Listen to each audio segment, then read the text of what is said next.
kids between 6 and 8 right now. Yeah? Is that the age, because I forget, is that the age where you'll just be with them at the mall and they'll just all of a sudden just start doing a dumb dance like... Is that age? They're at the mall and all of a sudden you look over and they're like... And you're like, do I have to get you tested? What the fuck is going on with you? Jacob was around that age, right? And here's a couple things you need to know about me, guys, around this time. First of all, we had no money. I was raising 3 kids in one room. I made $1,000 a month. I lived in Los Angeles. We were poor.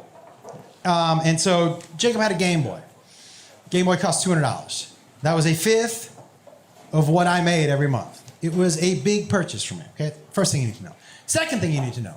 I was probably more strict on my kids when they were younger than you think I was. I was a single parent. I did not know if I was ever gonna meet somebody. I could not take the chance of them thinking that this was just gonna be a fucking playground the whole time. I wasn't gonna be able to keep control of the house. It was important for me that they knew that what I said is what I meant. I'm with that with everybody. To me, I'm not a second chance dude. Your chance was when I told you, hey, I don't like that. I don't know why I need to say it a fucking second time. It doesn't make any sense to me. So just know that going into this story. All right. So Jacob gets in the car one day. 7, I pick him up at school. And he's in the back and he's playing his Game Boy. And I look in the rearview and I go, hey. He goes, yeah. I go, did you bring your Game Boy to school? He's like, yeah. I go, that's against the rules, dude. And he goes,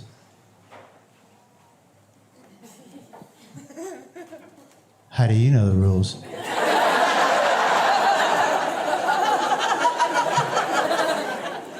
And I said, I'm the only one in the car who can read.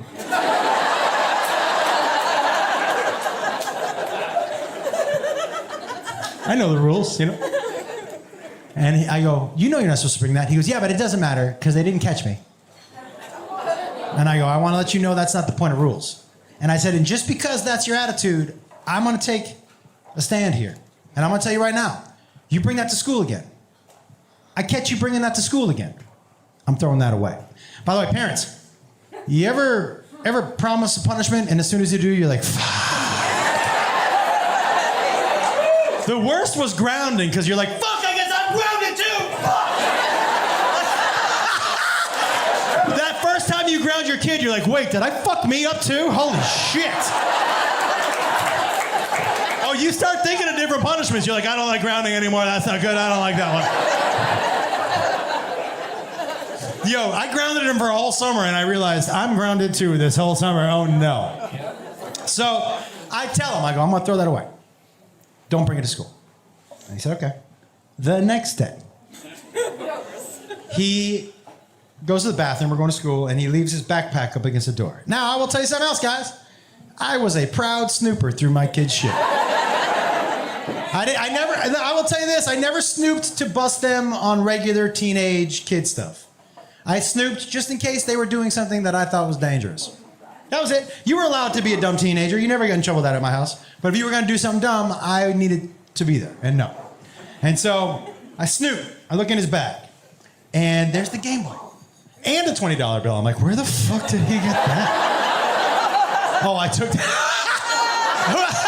Who raised kids with no money? Anybody raise kids with no money? Yo, man, I will tell you something right now. When Jacob was 18 and broke open his piggy bank, he was like, what's with all these IOUs?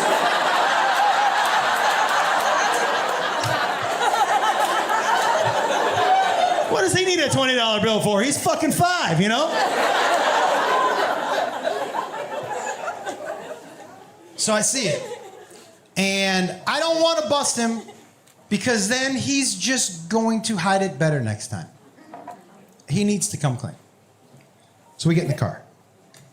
And I start this, every parent, you've done this before, like, what's going on? You're just trying to get the truth out of them? What's going on, buddy? Anything fun happening at school today? No. You do anything special at school? No. What are you gonna play with your friends? I don't know. Nothing, right? So then I try a different tactic. I go, hey man, just so you know, I don't know if I told you, but today the car is a punishment-free zone. You don't get in trouble for anything you admit about anybody. And he goes, I won't get in trouble? Oh, yeah, that's right. I go, and you can tell me anything, man. Anything. No trouble. You can tell me anything. He goes, okay. And I look in the rearview mirror and he goes, Trevor stuck his finger in the cat's butt. I was like, what?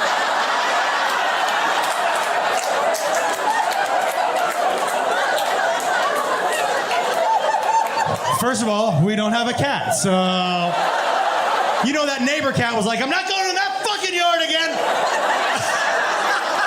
Fuck that yard, I don't like it! Yeah. So, I go, he goes, he's not gonna get in trouble? I'm like, I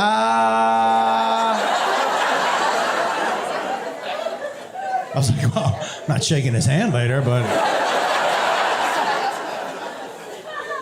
I go, anything else? He's like, no. Oh, okay. And he goes into school.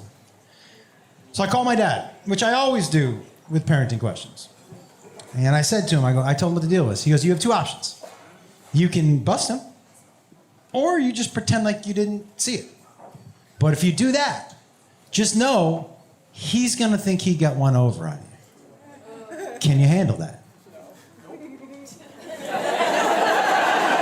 I'm way too petty for that shit, guys. I can't have a 7-year-old walking around my house thinking he's smarter than me. I can't fucking have him thinking that he knows how to get shit over on me. I just can't. So I'm like, yeah, I'm gonna have to fucking bust him. So he gets in the car on the way home. Guys, it was like the best day he ever had at school. He gets in the car, I'm like, how was school? He's like, good, best day ever, great. The whole ride home, he's pinned on a 10 about how great his day was. And I will tell you, this is the type of asshole I am. I started to laugh because I knew what 10 minutes from now, all I could think was, what a fucking emotional roller coaster today's gonna be.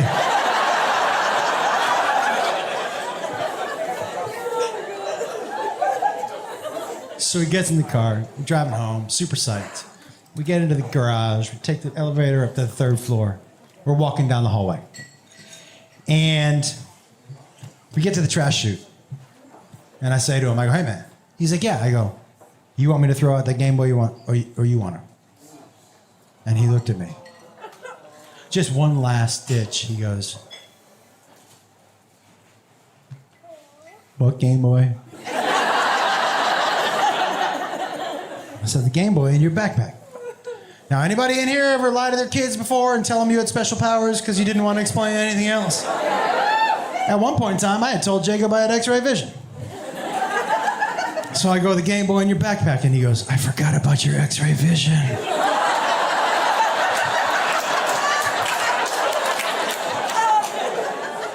Yeah, I was like, whatever, yeah. I go, you want to throw it away? You want me to? He goes, you do it. I go, okay. This is the one part I felt bad about, guys. Because we had one of those long metal chutes. Yo, you heard every gang, gang, gang, gang, gang, gang, gang, gang, gang. Bang, bang, bang, bang, bang, bang, bang. And that very last bang, he was like, oh. And look, man, if you're a parent, you know, and if we've all been kids, you know, you do not listen to a single one of your parents' life speeches. There isn't a word that comes out of their mouth that you remember. All you're thinking is, when is this old fuck gonna stop talking? Yeah. And very rarely, there's a time where you think you can say something that your kids will soak in. So I think this is the time. I think he's vulnerable enough, he's open enough, I can tell him a couple things. So I say to him on the way down to the apartment, I go, I want to tell you a couple things. First of all, that was not fun for me. I want you to know, as your dad, my wish is for you every day of your life to be better than every day of mine. What I want is for you to be happy every day of your life. I just know that that's not possible. Not only do I know that's not possible, I know that I am gonna be responsible for a lot of the days that you are mad. Because I am going to make decisions that I think are right for your life. Actions, reactions, consequences. You picked your action. You don't get to pick everything else that comes after it. Do you understand? And he was like,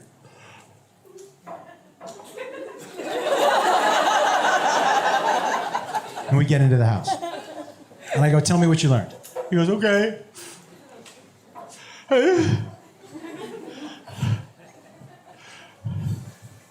I learned that you do what you say. I said, when? He goes, forever. I go, what else? He goes, I learned that there are consequences and actions and reactions. I don't know if that's the right order, but I know that's what happened. And I go, what else did you learn? And this fucking guy dries his tears, takes this deep cleansing breath. He's just like, I go, what else did you learn? And he looks at me and he goes, I know what I want for Christmas.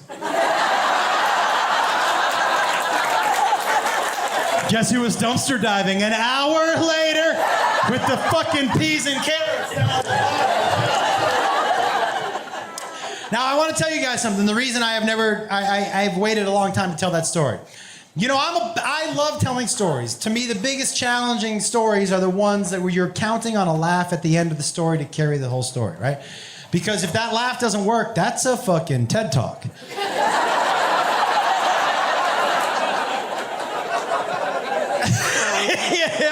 So thank you all very much for letting me tell that one. That one is super challenging for me. I appreciate it very much. All right. We were in Denver. I took some mushrooms on stage. Did Jacob tell you I was going to be a little high? Oh.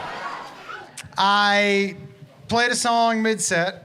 It dawned on me that maybe R. Kelly had missed out on a couple opportunities, so I wrote a song for him. One time in my life, I met a girl.